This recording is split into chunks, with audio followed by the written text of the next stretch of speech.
Halo Sobat Easy Stock, jumpa lagi kita mau bahas saham yang mau IPO. Ini Cakra Buana Resources Energy. Coba kita lihat jadwalnya dulu. Kita lihat book buildingnya 13 sampai 16 Desember, harganya kira-kira 100 perak. Ini perusahaan yang bergerak di bidang logistik, transportation and logistik ya. Ini mengangkut barang-barang tambang, konstruksi alat berat, pertanian. Nanti kita mau buka ininya apanya, prospektusnya. Andalan information apa nih? Oke, prospektus ya. Oke, kita nggak mau lihat prospektus yang itu, tapi kita mau lihat prospektusnya. Oke, sebelum itu kita ada berita nih ya, tarif sewa kapal kontainer jatuh. Ini Oktober ya, jadi masa bubble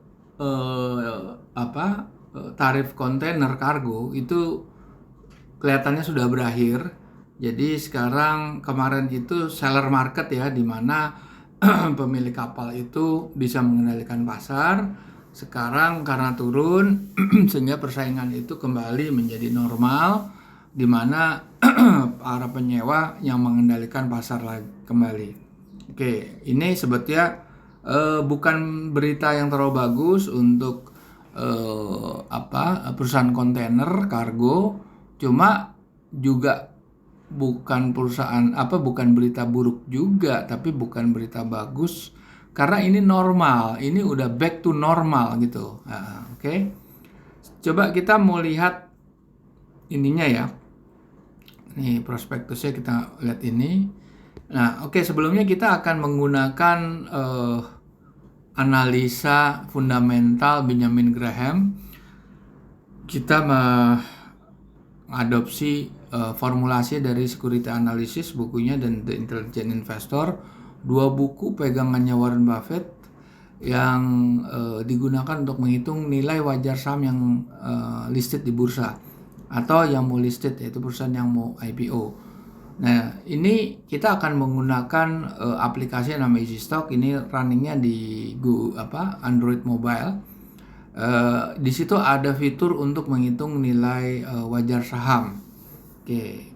Dan untuk memperdalam pelajarannya Benjamin Graham, ada dua buku ebook summary dalam bahasa Indonesia, Intelligent Investor sama Common Stock and Uncommon Profit. Silakan cari di Tokopedia, gramedia.com dan Google Playbook. Oke. Sekarang kita mau teliti ya prospektusnya. Ini prospektusnya nih. Oke, prospektusnya kita lihat. Coba ya. Kita lihat saham yang ini berapa nih. Kita cuma concern saham yang ini ya, saham yang outstanding. Sebelum IPO sahamnya 3,8 miliar. Setelah IPO sahamnya jadi 4,5 miliar. Jadi ada 738 juta lembar yang dilepas ke publik. Itu ekivalennya 16,26%. Tidak terlalu banyak ya. Tidak terlalu banyak yang dilepas gitu. Oke, kita mau lihat. Yang kita akan mau lihat adalah ininya ya, laporan auditednya. Laporan auditednya kita bisa lihat, kita teliti nanti laporan auditednya. Oke. Nih, laporan auditednya yang melakukan KAP Agus Ubadailah. Oke. Nah, yang kita lihat di sini adalah kita akan menampilkan dua periode. Pertama adalah periode laporan yang berakhir akhir tahun 2021 dan laporan yang terupdate yang dirilis di prospektus, yaitu semester 1 2022. Yang kita lihat di sini cuma aset lancar. Untuk balance sheet ya, ini kita lihat balance sheet-nya dulu. Kita fokus bukan di total aset tapi aset lancar, di mana kita akan mengeluarkan komponen-komponen seperti pajak dibayar di muka, uang muka, dan biaya dibayar di muka. Itu kita keluarkan karena itu hanya catatan akuntansi, bukan real cash flow-nya. Nah, ini kita juga akan membandingkan dengan utang jangka pendek, jangka panjang.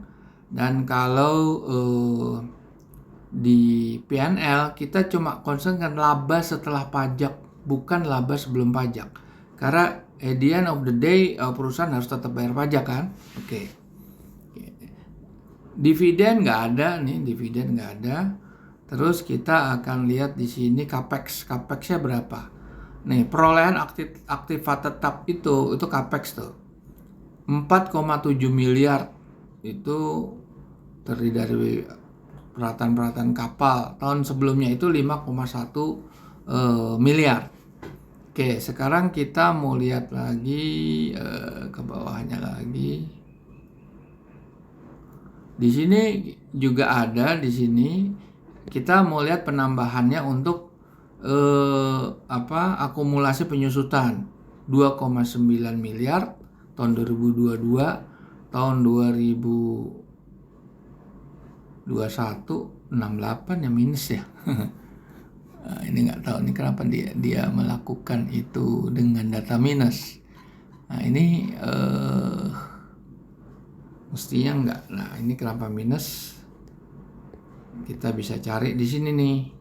Kita bisa make sure-nya di ini juga piutang yang jatuh tempo lebih dari 90 hari. Tapi harus ada catatan. Kalau nggak ada catatan kita nggak masukkan. Karena ini akan mengurangi net current asetnya. Ini sepanjang ada catatan bahwa mengalami penurunan nilai, itu baru kita kurangkan. Kalau nggak ya nggak usah gitu.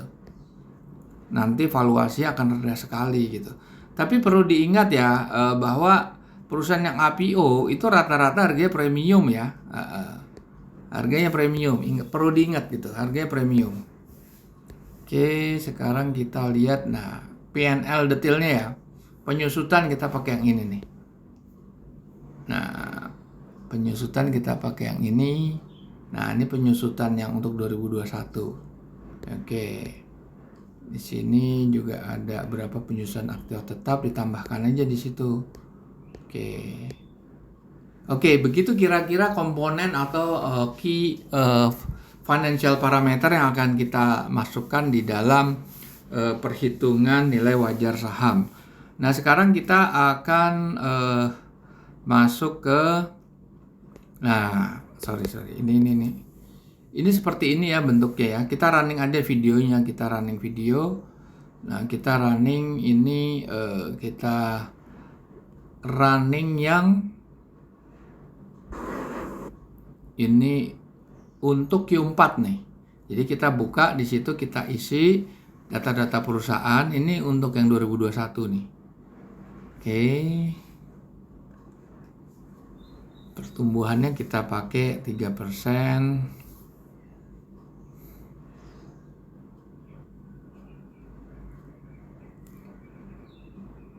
Belanja modalnya.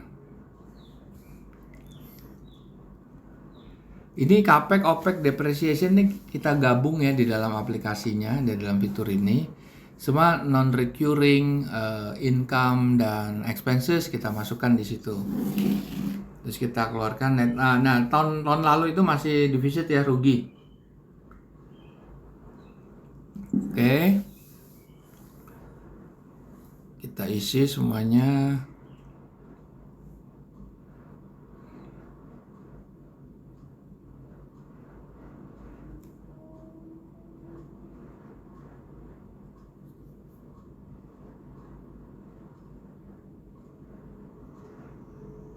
Saham yang beredar kita isi. Dividen nggak ada, aset lancar bersih kita isi di situ.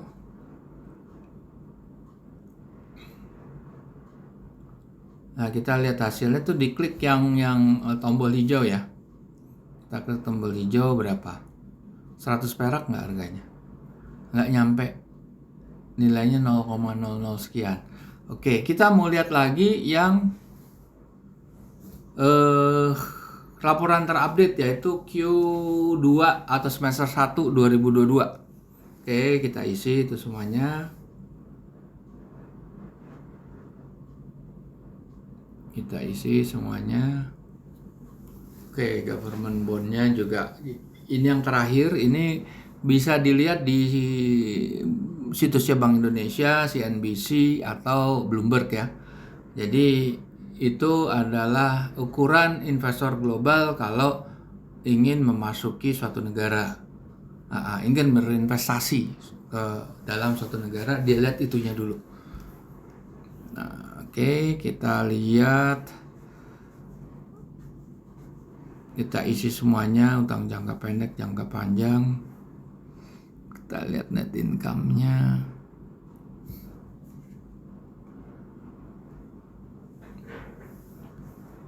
Utang jangka pendeknya jauh lebih besar pada utang jangka panjang. Ini mestinya yang bagus di restructure ini.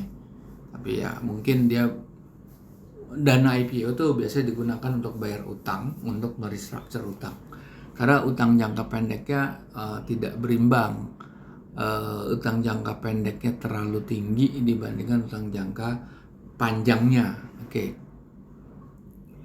Udah, kita udah isi semuanya. Kita klik berapa harganya. Cuma 17 perak lah kira-kira ya. Itunya 17 perak. Jadi harganya kemahalan nih. Kalau dia kasih segini, ya kan saya bilang tadi harganya memang premium ya. Ini kemahalan harganya. Tapi balik lagi di sini